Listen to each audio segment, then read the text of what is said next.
Hey y'all, welcome back to my kitchen here at My Table of Three. My name is Carrie and I'm super excited you stopped by today for this video. I am taking part in a wonderful collaboration hosted by Tony over at Kettle Kitchen, and it's called Jam It Up June. I'm thrilled to be a part of this collaboration as there are many Rockstar canners that you'll be seeing each day of the month all the way to the 31st. And ending with a big bash video over on Tony's channel, so you'll want to be able to make sure you go in and subscribe to his channel. There'll be lots of prizes all month long and even better recipes, right? Who could go wrong with any more jelly and jam recipes? I mean, I don't think you could ever have enough. And so today is June the 3rd, and I am thrilled to be the YouTuber doing the recipe today. So if you haven't seen the first and the second videos, be sure and check the playlist below and check those out today.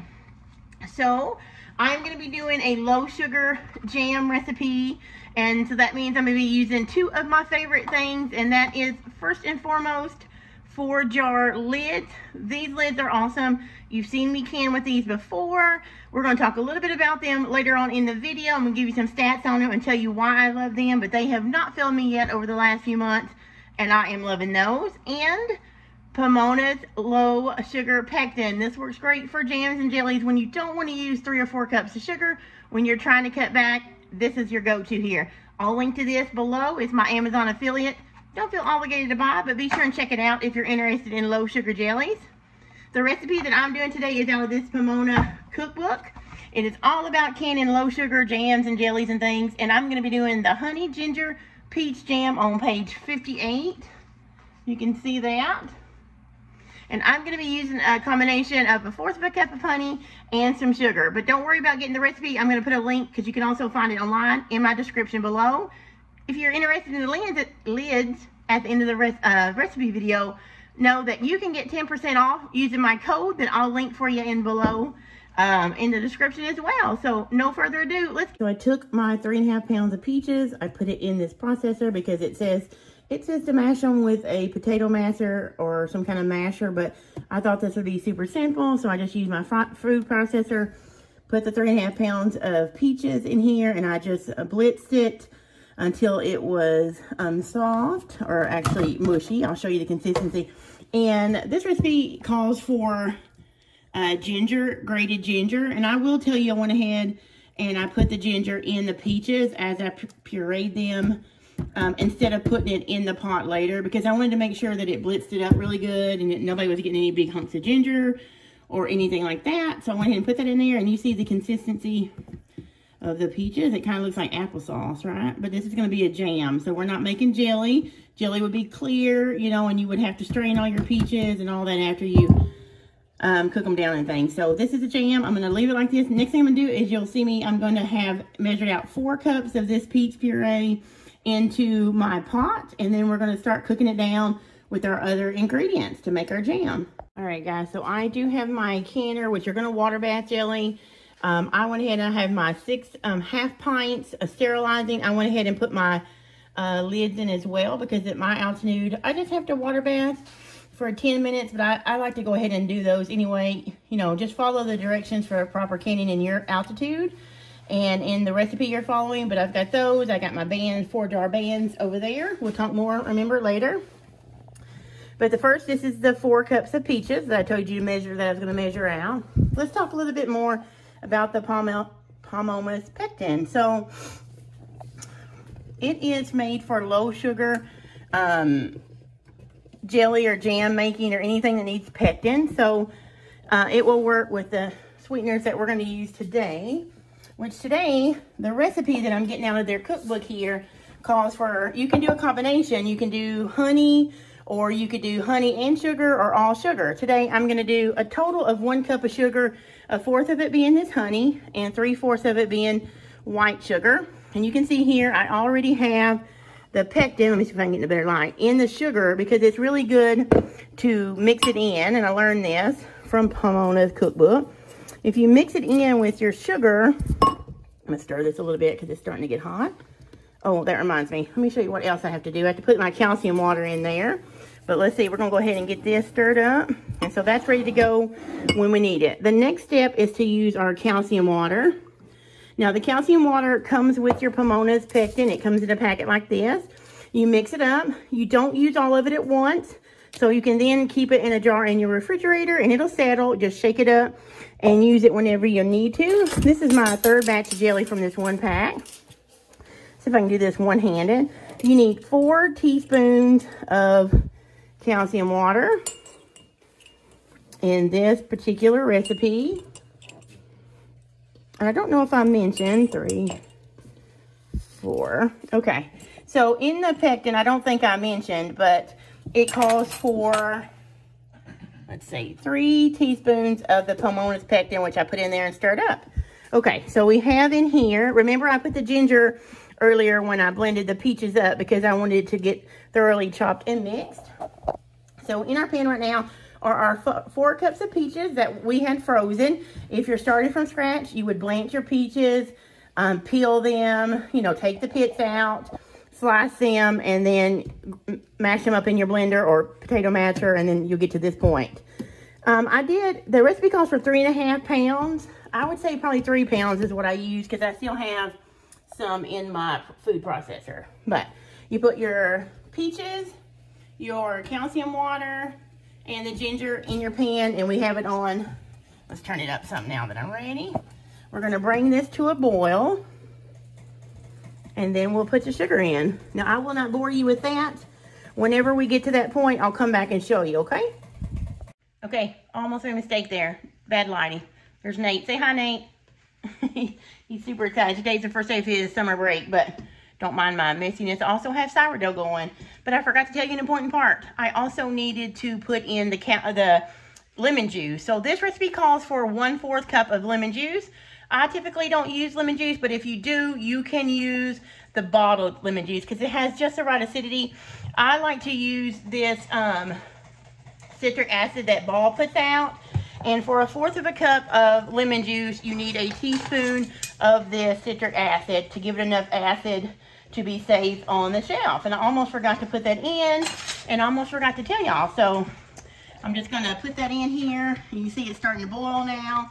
I'm going to come back when I can't stir the boil down, and we'll add the sweeteners and stuff to it. It's looking really good, and my house is already smelling amazing because of the peaches and the ginger. Be right back. So this is at a rolling boil. If you'll look at it, show them, Nate. I got a helper now because my hands are full. See, it's at a rolling boil, and I can't stir it down. If I stop stirring, it's still boiling real bad. So now I'm going to add my sugars.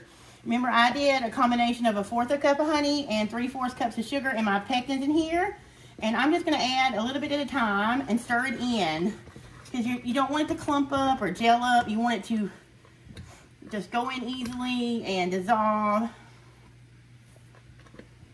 I'm going to put, this recipe can be found in this cookbook or also online. So I will try and link the recipe link in the description below if you're interested. Okay, so I have got all this in here.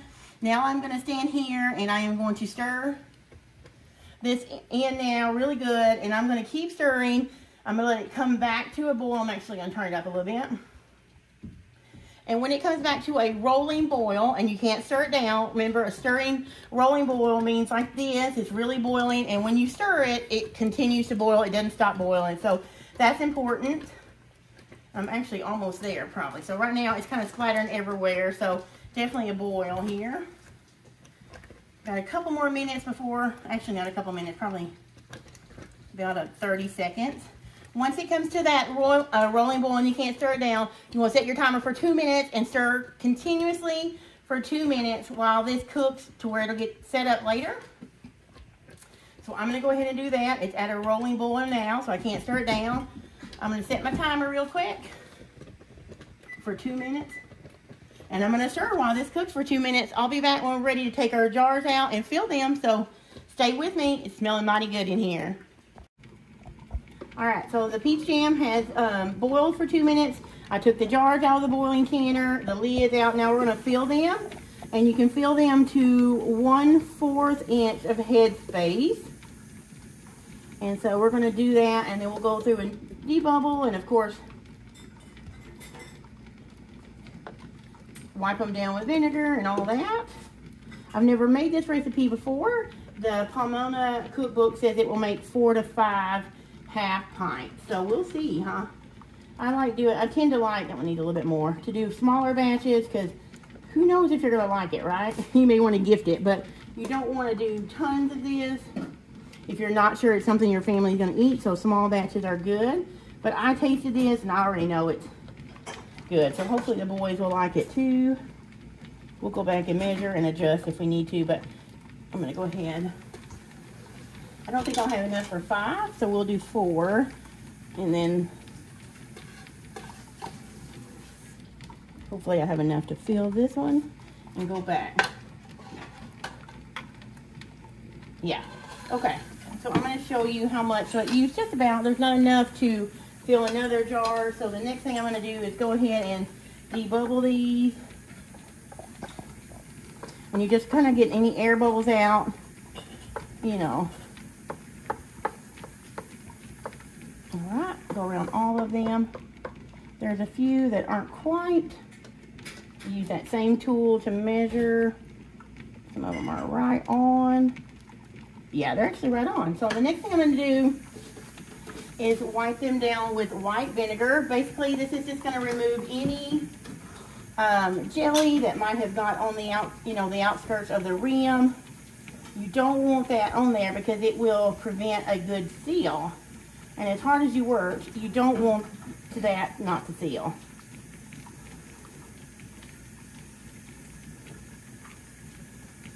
And you may think using the funnel would prevent this, but it actually doesn't. When you go back and debubble, it kind of splashes up on there, whether you realize it or not. Okay, and then I actually go around to make sure there's no, one last time to make sure there's no nicks, because, you know, even new jars, these are new, can have nicks, and make sure there's no jelly. Okay, the next thing we're going to do is we are going to use our 4 jars canning lids. These lids, you guys, I'll talk a little bit more about them. They are made from stainless steel. They're really thick. They have, I think it's a 0.18 millimeter thickness, which is just about like the other brands you buy. So I've actually weighed them on my kitchen scale before. They're hot. And they weigh the same as some of the name brands that you may be more familiar with, so that's good. These also have a food grade silicone seal. So when they seal really good, and that helps prevent any leaks that you may have. So that's really great as well. And with them being stainless steel, just making sure I get them centered, and then I'm just going to put my ring on, just finger tight. Not too tight because you want it to be able to give a little bit under the foil. Finger tight. I think I was telling you guys that the stainless steel is a big thing because it prevents any rust or anything, you know. So you don't want rust around your rings and stuff, because it's going to be, could possibly be on the shelves for a while. So there we have those. I've been canning with these now for about 2 or 3 months, I think. I'm going to put them in this boiling water canner. You don't pressure can jellies. I have to water bath mine for 10 minutes. And I'm going to put these in there, and I'm going to make sure it comes back to a rolling boil. It's pretty big now, so it won't take long. And then I'll put a lid on it, and then I will process them for 10 minutes, and then I will take the lid off, and I'll come back and show you. Basically, you'll take the lid off, and then you'll let it set in the pot for an additional 5 minutes, and then you'll be able to remove them from your water bath. So I'm going to give this a few minutes to come back to a rolling boil, put the lid on, and start my timer, and I'll be back when it's ready to take them out. Alright guys, so this finished processing, and then I let it set for 5 minutes with the lid off after I turn the burner off. And I am going to carefully lift these out, not tilting, and I'm going to place them over on my cooling towel. And you want to make sure you put these somewhere that they're not going to be in the way, or that someone's not going to touch them, because they are, look how pretty that is. Can you see that? It is super duper hot, and as I always say, for 12 hours at least, you don't want to touch or even look at these things wrong. I know that's crazy, but I always tell everybody funny wise, don't touch or look at them for the first 12 hours. You want them to sit here. Hopefully you'll start hearing your little pings, and this will set and cool. After 12 hours, I usually take the ring off, and I'll check to make sure there's a seal. And if there's a seal, I actually leave them for another 12 hours on my counter, and then I will wash them with soapy water, put the name of the jam and the date on the top, and then I will store them away, and then we'll pull them out as we need them. So probably a little loud in here. We got the dishwasher going and all that because I've made a mess and I'm trying to cook some dinner. But there we have it. That is our gingered honey peach jam. I'm going to put the name of it on the video and in the description because I'm probably saying it wrong. I'm so tired by now, but it is beautiful. Doesn't really do it justice on the camera, but there you have it, guys. That is it. I hope you enjoyed this low sugar jam recipe and that you check out all the other recipes in this collaboration. Whoo-wee, Lord, we made it, guys. We finished our jelly and it is looking great. It is already cooled down and it's doing its thing. I just wanted to say one last thing. I know I mentioned before that I hope you check out the rest of the recipes. I really do hope you check the link below. All list of all 31 YouTubers are there for you to check the recipes out. Don't forget about these awesome jar lids. If you are interested in canning, remember I have that link below where you can shop for jars. I also have a code MyTable10 where you can get 10% off your order if you decide to order. But most of all, I hope you guys have a wonderful June, and I hope you enjoy every single recipe that these wonderful vloggers put out. And thanks, Tony, over at Kettle Kitchen for letting me be a part of this wonderful collaboration. Until the next time, guys, I'll see you later.